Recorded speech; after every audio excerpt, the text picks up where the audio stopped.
This week's story is Little Red Riding Hood by Lucy Rowland.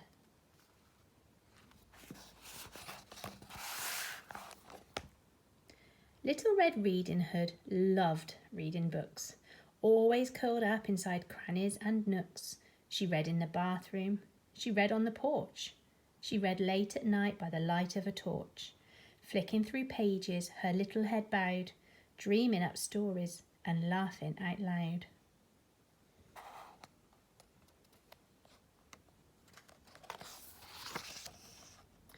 But one day her mother said, "What a to-do!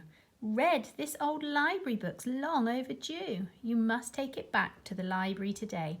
But listen, I've something important to say. Don't ever stray from the path in the wood." "Yes, Mum," said Red, and she pulled up her hood.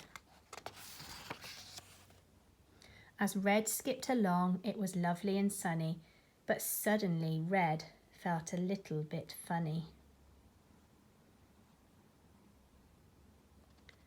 A wolf jumped in front of her. Gruffly he said, "Where are you taking that book, Little Red?" "The library," she answered, "to hand it back in." "Oh," said the wolf, and he started to grin. The wolf licked his lips, and he had a good hunch that Little Red Riding Hood might do for lunch. He thought, "She looks tasty, a flavoursome treat, and maybe I'll read her book after I eat." The wolf had a plan, so he said with a smile, "But why don't you stay here and read for a while?" Red was quite tempted. Her book was so good. So she strayed from the path and she sat in the wood. 10 minutes, she said, as she started to read, and off ran the wolf at lightning fast speed. Now books have all sorts of strange magical powers, and that afternoon Red was reading for hours. Meanwhile at the library, what a barbarian! Wolf had tied up Mrs. Jones, the librarian. He put on her glasses, her colourful smock, and said to himself, "Red is in for a shock." A few moments later, Red opened the door.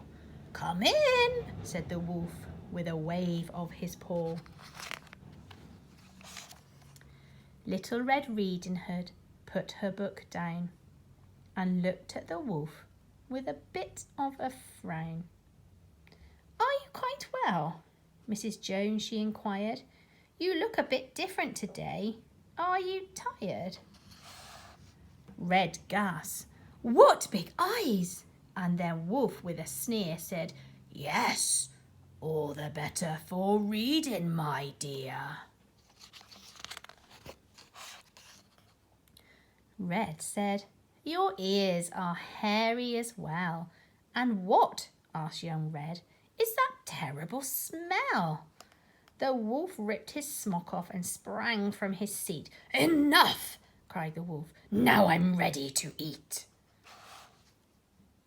"You can't eat her up," the librarian blubbered, and with a loud heave she flew out the cupboard.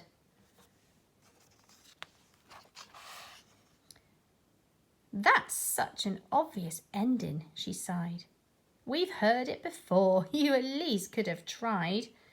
The wolf eats the girl up. Well, that's nothing new." "What?" the wolf puzzled. "But that's what wolves do. Wolves are the bad guys, it says in my book." Little Red Riding Hood gave him a look. She sat by the wolf and, despite her unease, said, "Stories can end any way that you please." "You don't like an ending?" Red Riding Hood said. "Then change it, arrange it again in your head. Just switch it and stitch it up some other way." The wolf nodded slowly and whispered, "Okay." A beanstalk grew up from the crack in the floor. "Come on, Snow White, shouted, "It's time to explore." Peter Pan noticed the fairy dust settle. "And now you can fly," he told Hansel and Gretel. So back in her castle, deep under the sea, the mermaid invited the wolf round for tea. Aladdin jumped back and he gave a loud shout as his old fairy godmother tumbled right out. He thought for a moment. "A book of my own, and this time the wolf won't end up all alone." He picked up a book about shoemaking elves, then started to chuckle and search through the shelves. "I found it," he shouted and danced a few jigs, then borrowed a book about 3 little pigs. Little Red Riding Hood walked through the wood, the moon shining down on her little red hood.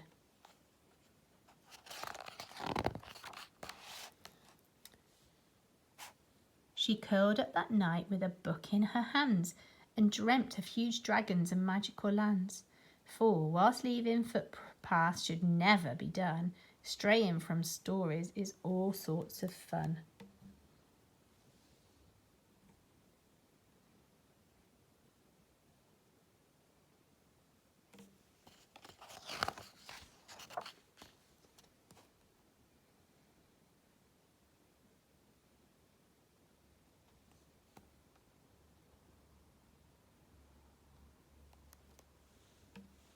The end.